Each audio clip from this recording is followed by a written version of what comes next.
Welcome to another episode of Asia Unscripted. I am still here in Danang. Just met up with another fellow vlogger, Big World Cinema. He does a lot of Philippine videos, but now he's traveling around Southeast Asia, kind of like I am. So we had a good chat for a little while, talked about the Philippines, and we talked about Vietnam and the similarities and the differences. So that was fun.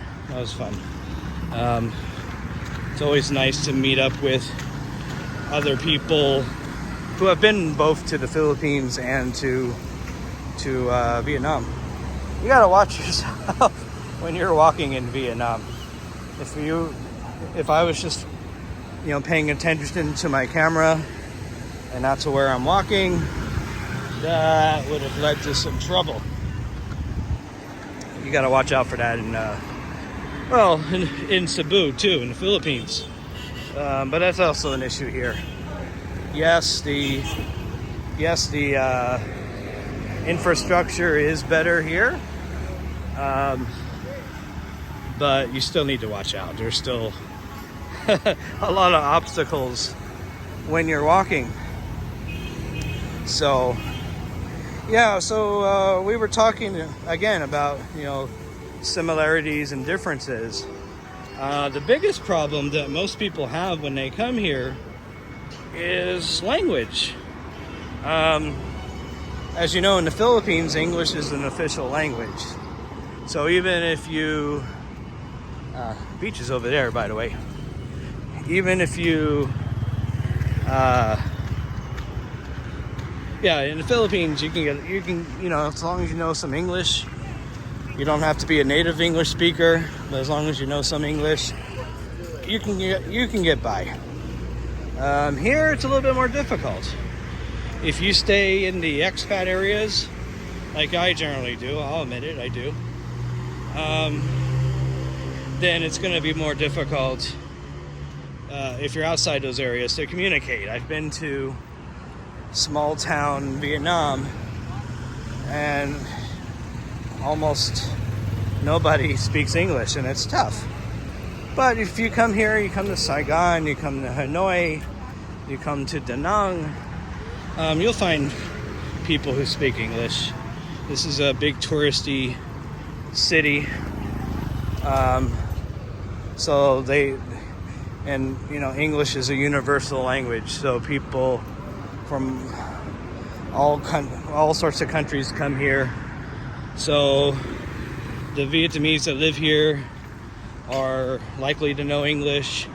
They're likely to know Korean, and some are even likely to know Chinese. So if you're coming here, if you're going to any place with a lot of tourists, you'll be fine. But if you start you want to start dating, again, that's going to be a challenge unless you find someone on the younger side, which there's another problem with that. In the Philippines, age gap is okay. You can be 60 and date someone 20 and no one's going to bat an eye. Here, not so much.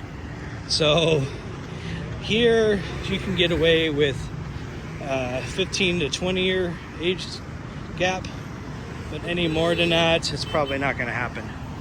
So again, if you're 60, 40 to 45 is probably going to be who you can get for dating. So that's another thing to consider. So language, dating. But those are really the only two big challenges. Well, and visas too. I went over visas before. But like I was talking to the other vlogger, overall, I find that Vietnam is easier overall to be. Even with the visa runs, even with the language difference, even with the dating differences. for me, this is the place to be. So I will be doing a couple of visa runs while I'm here, and I'll try to take you along with me on those. One of them, I'm going to take a bus to the border with Laos. We'll be doing that in a couple of weeks. And the other one, I'll be taking a flight to Malaysia. So I'll do some videos. I'm going to spend a couple of days in Kuala Lumpur next month. So I'll give you guys, another country to check out, another country to do some comparison videos on. So we got a lot coming up. I've still got some Danang videos coming up. And who knows, I may still travel to another part of Vietnam before everything is said and done. So this area, I'm about 2 kilometers from where I live. I mean, the beachfront here is huge. And the part I'm about to take you to is another area that are full of hotels. Now, some of them are closed because of the pandemic. Like I told you before, tourism is still not back to where it was before, and it's probably going to take a long time. But the people of Danang, they're preparing for it. There's a lot of construction going on. There are still hotels going up. There are still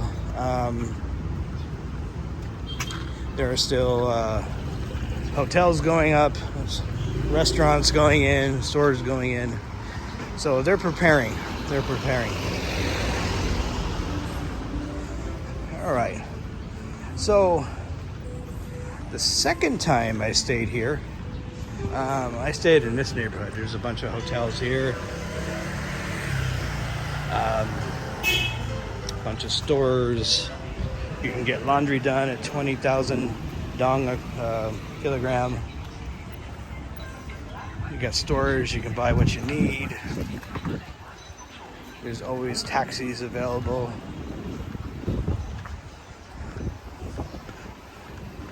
You can rent motorbikes. That's pretty easy to do.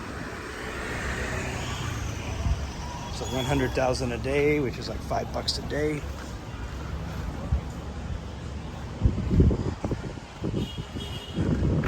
There's always food to eat, no matter where you are. Fruit stand across the street.